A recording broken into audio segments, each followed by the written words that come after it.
Hi everyone! So I got this new Skin Lily Face Jade roller and it's really helping me reduce the eye puffiness whenever I wake up super tired. It also improves elasticity, reduces neck wrinkles, and dark circles under my eyes. It's really easy to use. Just apply gentle pressure while rolling the tool from the center of your face in upward and downward motions.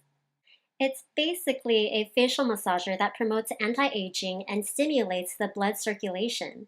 In turn, it gives me better skin and is a healthier alternative than using chemicals for treatment.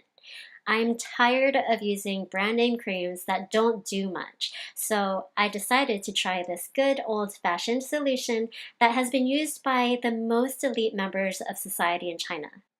The face roller comes with a strong integrated frame, reinforced handle, and no squeaky sound when rolling. I like this tool because it's made up of 100% natural rose quartz jade stone.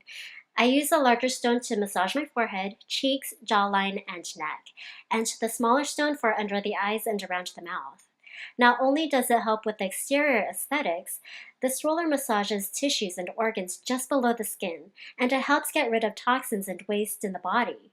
I got one for my sister too, and it comes with a facial mask brush, instruction manual, and canvas bag to put your tools in. I hope you try this out, and let me know what you think. Thanks so much for watching.